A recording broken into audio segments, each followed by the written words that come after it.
Olá, meu nome é Renata Fontani, eu sou especialista em pele. Sejam muito bem-vindos ao nosso canal. Hoje eu vou conversar com o Dr. Ricardo Moreira, dermatologista, membro da Sociedade Brasileira de Dermatologia, e o tema é: por que a minha toxina botulínica não dura? Tudo bom, Dr. Ricardo? Tudo bem, Renata. Renata, frequentemente chegam pacientes aqui na clínica que fizeram aplicação de toxina botulínica em outra clínica e que vêm com essa reclamação, né? Olha, por que a minha toxina botulínica não dura, doutor Ricardo? Como que isso funciona? Eu penso que é uma queixa que também chega para você aqui na clínica, com frequência. E essa durabilidade da toxina botulínica, ela tem associação a vários fatores.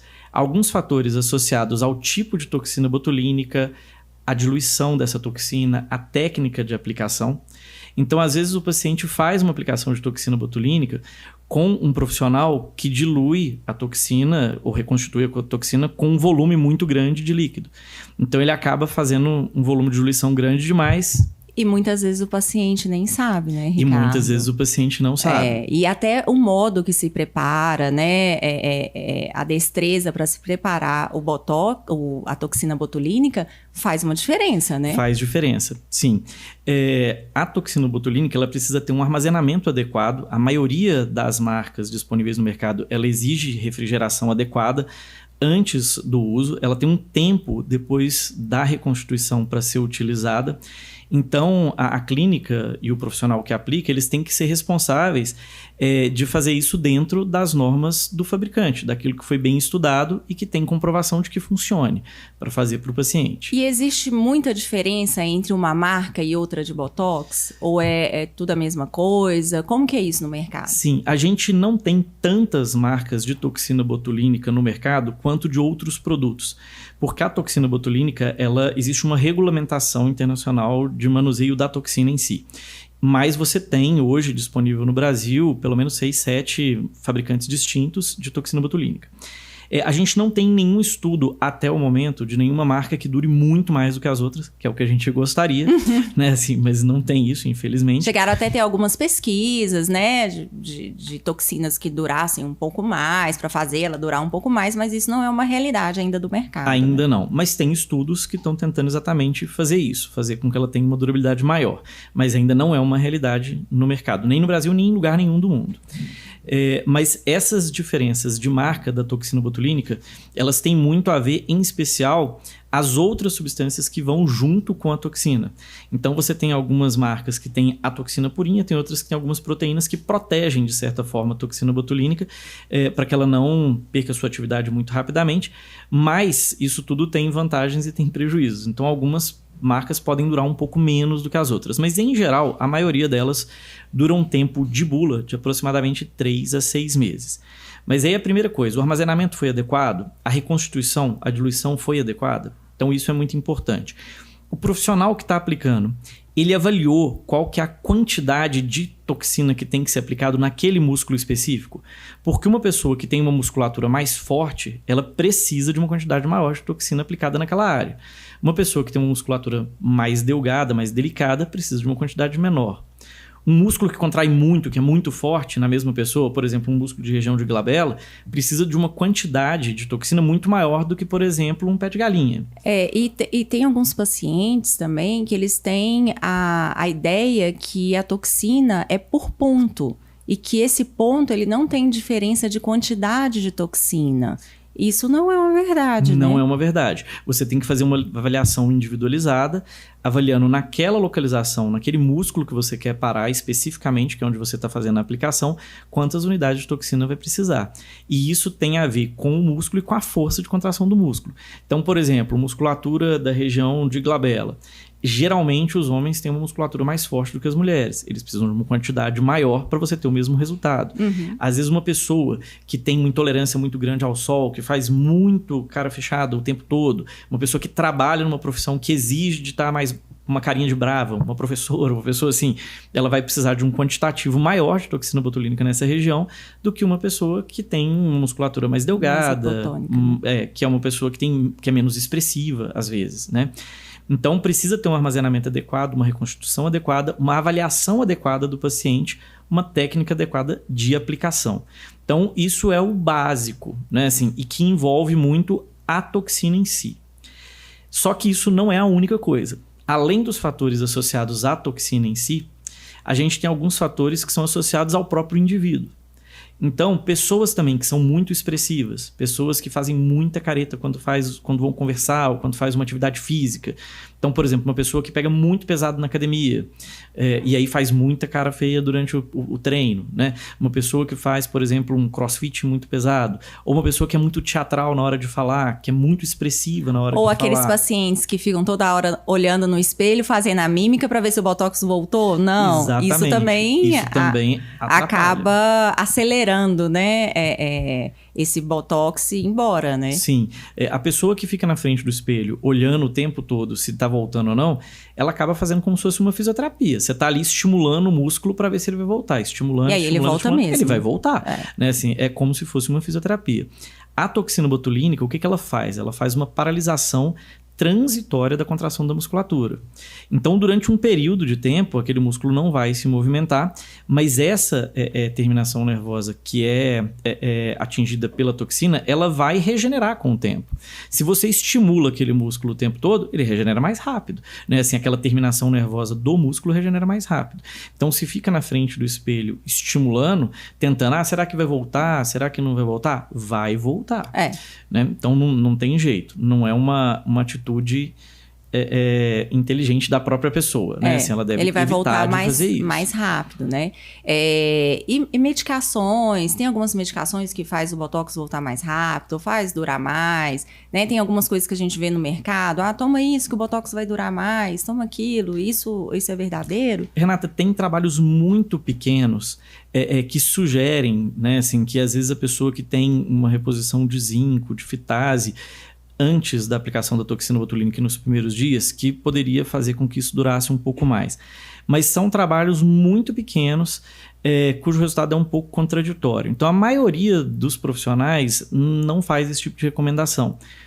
Por outro lado, é uma suplementação de minerais e vitaminas. Então, às vezes as pessoas usam porque tem muito pouco efeito colateral, né? Mas a gente não tem uma comprovação científica tão grande de que isso faça grande diferença na durabilidade.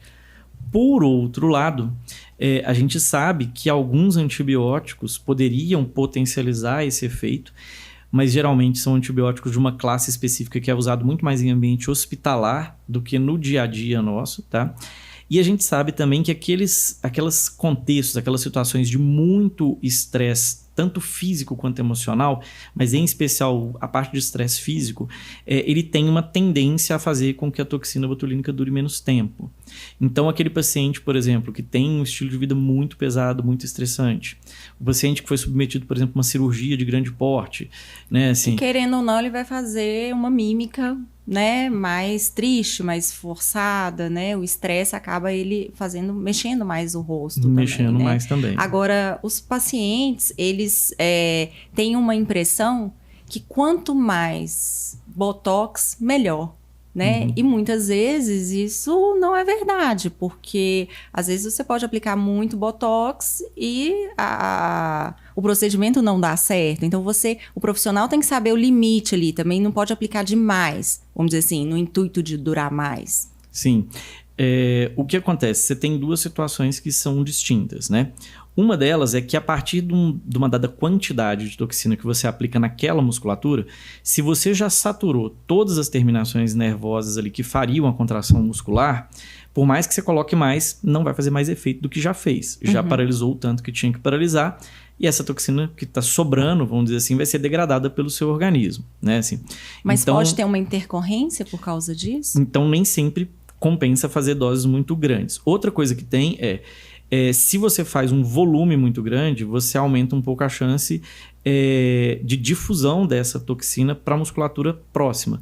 Porque, na verdade, o Botox ele é uma toxina que a gente faz especificamente no músculo que você quer parar.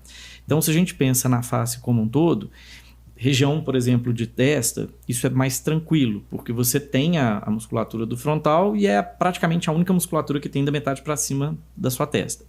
Mas se você pega a parte mais baixa, por exemplo, você pode ter difusão da toxina, dependendo do ponto e do volume que você faz, por exemplo, para os músculos que fazem abertura palpebral. E a pessoa pode ter, por exemplo, uma ptose palpebral. Se você faz na região uma queda da pálpebra, né?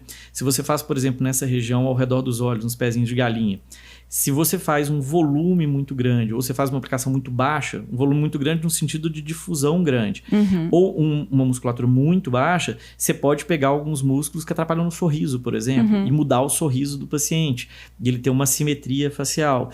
Ou, às vezes, fazer um voluminho de bochecha e ter uma sensação de bochecha mais alta, que nem sempre é adequado. Eu já vi pacientes chegando na clínica de outros lugares, até para você consultar, Sim. que fizeram para bruxismo e ficaram com um sorriso torto, né? Sim. Foi aplicado no lugar errado, né? Uma quantidade maior de toxina, no intuito mesmo de melhorar. Sim. Mas que acabou dando errado, pode acontecer, né? É claro que existe algum risco que é da própria técnica, porque é tudo bem pertinho mesmo no rosto da gente, né? Por isso é importante também consultar sempre e fazer sempre a aplicação, preferencialmente com um dermatologista, um profissional habilitado, né, tecnicamente para fazer a aplicação. Mas em relação a isso, do volume, né, assim, tem essa questão. Você tem a questão da saturação das terminações, e aí não adianta fazer um volume muito maior, e você tem esse risco de fazer um volume muito grande e ter uma paralisação da musculatura que não era para paralisar naquele momento, né? Além dos problemas associados aí à questão do próprio medicamento, do produto toxina botulínica, além da questão que a gente tem da técnica da aplicação, né, assim, da toxina, e do estilo de vida do paciente, que aí o estilo de vida, como a gente falou, pesa muito na durabilidade do Botox, atividade física intensa, estresse cirúrgico, o paciente que usou alguma medicação que encurta o tempo da toxina, o paciente que fez alguma cirurgia de grande porte, ou que ficou fazendo lá fisioterapia na frente do espelho, né? Assim, ou que aplicou o Botox com menos tempo. Sim, ou aquele que aplicou uma quantidade muito baixa, porque foi num profissional que fez uma dose insuficiente para parar aquela musculatura. Ou diluiu mais o Botox, sim, né? Ou mais diluído do que devia.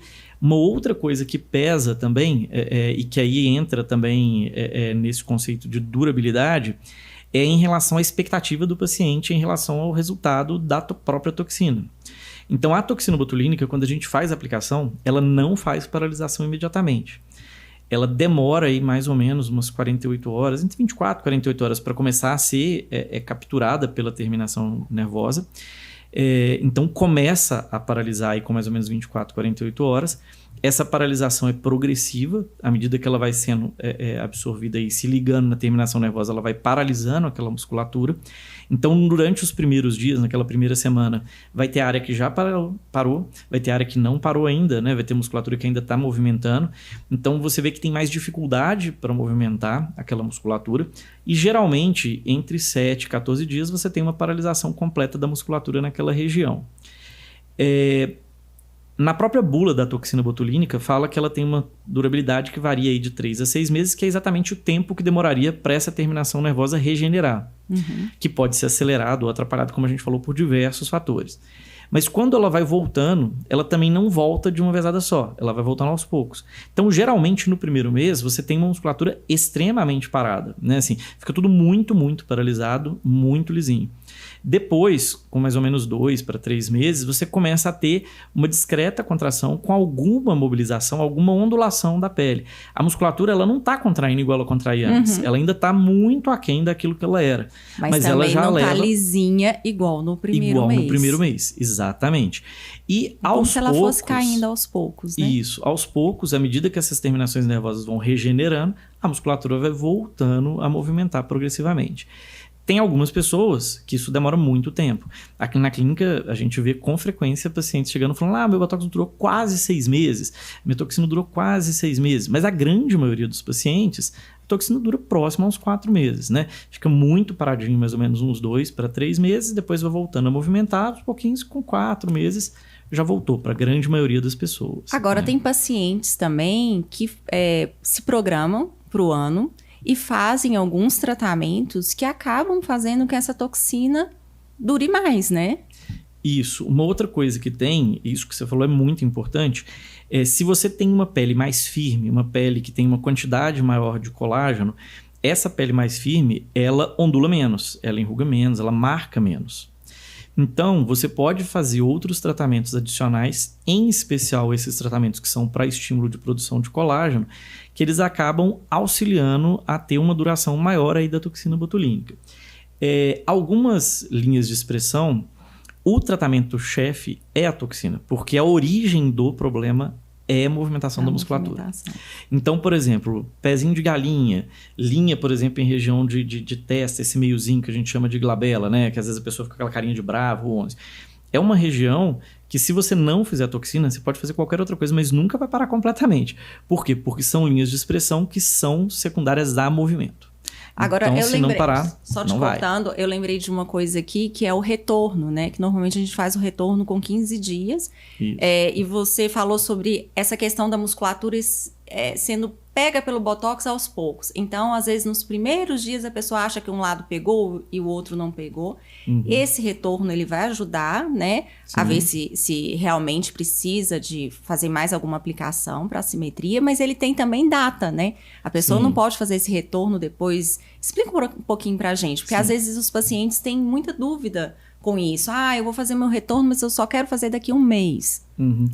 A gente sempre pede para fazer com intervalo curto, porque o ideal da toxina botulínica é que você faça a maior quantidade de toxina numa data única, tá? O ideal era que nem precisasse do retorno, digamos assim. Mas se não consegue, ou se precisa fazer alguma dose adicional, o ideal é fazer entre 2, no máximo 3 semanas depois. Por que a gente pede para vir entre 2 e 3 semanas? Primeiro, porque demora mais ou menos uns 10 dias para parar completamente. Então, se você fizer antes dessa data, às vezes não foi tempo da toxina fazer todo o efeito que ela iria fazer. Se você tivesse esperado um pouquinho mais, tinha paralisado, né? Segundo, que as pessoas que fazem doses muito picadinhas de toxina botulínica ou doses muito grandes, elas têm uma maior chance de, ao longo do tempo, produzir anticorpo contra a toxina botulínica.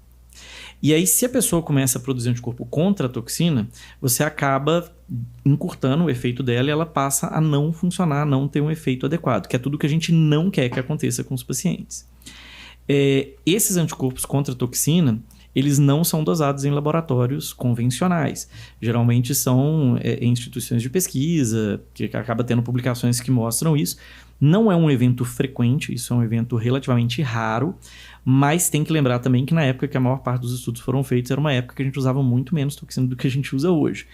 E os principais fatores de risco associados à produção de anticorpo contra a toxina é exatamente dose muito alta de toxina ou isso de aumentar a frequência, de ficar fazendo dosezinhas picadas várias vezes. Então, por isso, o ideal é fazer tudo de uma vezada só, ou no máximo, com 2, 3 semanas, faz ali uma dose adicional para corrigir, às vezes, alguma simetria, algum lugar que não parou completamente, né? Assim, e depois espera pelo menos 4 meses para aplicar novamente a toxina botulínica. E é interessante a gente trocar a marca da toxina, ou por toda a vida aplicar a mesma marca, porque eu considero que essa marca ela é melhor ou pior do que a outra.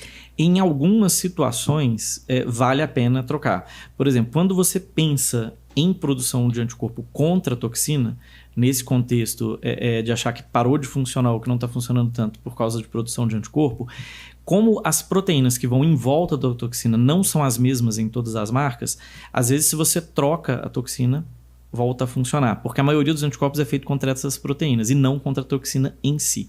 Existe até uma toxina botulínica que não tem nenhuma proteína em volta, que é o que a gente acaba usando muito quando tem esse tipo de suspeita, né? Outra coisa que tem, e que a gente vê com muita frequência, os pacientes às vezes insistindo um pouco e a gente acaba negociando isso, com os pacientes explicando, né, negociando no sentido de explicar, é muito frequente a pessoa falar isso, eu fiz a toxina, toda vez que eu faço dura muito pouco tempo, e aí por isso que eu tô vindo aqui antes da data para fazer de novo. Se for produção de anticorpo, quanto mais curto o intervalo que você fizer, mais anticorpo vai produzir. Então, o ideal é exatamente o contrário. Se você está suspeitando que está produzindo anticorpo contra aquela toxina, o ideal é você espaçar a toxina. É você fazer outros tratamentos para aquela região, para marcar menos durante aquele período. E em vez de fazer a cada 4 meses, fazer a cada 8 meses, fazer daqui a 1 ano, preferencialmente com uma outra marca de toxina, num outro contexto, para ver se realmente aquele anticorpo para de ser produzido e se a toxina volta a funcionar normalmente no seu organismo, né? Então, acaba sendo importante pensando nesse sentido. O profissional é muito importante, né, Ricardo, para diagnosticar tudo isso, né? E dar segurança para o paciente que está fazendo a aplicação de Botox, para ele não ter uma resistência à toxina e explicar tudo isso para ele que ele faça com que essa toxina dure um pouquinho mais, que ele fique satisfeito um pouco mais, durante mais tempo, porque quem aplica Botox sabe que realmente ele tem um resultado maravilhoso, né? Isso. O que a gente mais gosta é que esse efeito seja prolongado, né, Renata? E para prolongar, o que a gente pode fazer, como eu tinha falado, é isso. Assim, primeiro, não ficar fazendo muita careta, né? Assim, pegar leve na atividade física, leve no sentido, assim, de feição facial. É lógico que você vai fazer o seu treino com a carga que te é necessária e que tem a ver com os seus objetivos. Mas tentar não ficar fazendo muita expressão, não tentar ficar o tempo todo na frente do espelho vendo se ela vai voltar. Isso tudo ajuda a durar mais. E outra coisa que ajuda muito é, por exemplo, se é uma área onde você pode fazer tratamentos para estímulo de colágeno, por exemplo, eu posso fazer um fio de PDO liso, por exemplo, para a região de pé de galinha ou região de glabela, que ajuda a firmar um pouco mais a pele e estimula a produção de colágeno. Eu posso fazer um microagulhamento para essa região que estimula a produção de colágeno. São coisas interessantes. Algum bioestimulador, não na glabela que não dá para fazer, mas na região, por exemplo, de pé de galinha, você consegue fazer bioestimulador. E fica ótimo, né? Fica ótimo. Eu sou apaixonada pelo fio. Eu acho que o fio ele tem um resultado muito bom, sem mudar a característica, né, da pessoa. E eu acho que faz o Botox durar mais, ficar mais bacaninha até o final do prazo, né, que a gente precisa esperar para aplicar o Botox. Eu acho que é isso. A pessoa tem que se cuidar, né? Sim. Não é só 2 vezes no ano. É um tratamento complementar que ajuda também na durabilidade, né? Para aumentar essa durabilidade, que é o que a gente gostaria. Então, muito obrigado, Ricardo. Eu espero que todo mundo tenha tirado as dúvidas aí sobre o Botox, como fazer esse Botox durar mais, você ficar mais bonita por mais tempo. Renata, só mais uma coisa que eu lembrei aqui. A gente estava falando de coisas que encurtam o tempo de duração da toxina botulínica. Alguns procedimentos estéticos podem encurtar esse tempo também. Em especial, aqueles procedimentos que fazem um aquecimento muito grande da parte da musculatura, como, por exemplo, radiofrequência. Se você fizer em cima de uma área que você fez a aplicação de toxina botulínica, ela dura menos tempo. E também esses que são de eletroestimulação. Então, todos os procedimentos de radiofrequência e eletroestimulação, eles devem ser evitados na região onde você fez a aplicação da toxina botulínica. Inclusive, quando chega esses pacientes, né, de outras clínicas que o Botox não está tão bem aplicado, a gente faz esse tipo de terapia para ajudar a acelerar. Sim, né? Se tiver que tirar o Botox por algum motivo, se tiver que tirar o Botox, faz. É muito bem lembrado. Sim. Espero que vocês tenham gostado e o nosso encontro é no próximo podcast.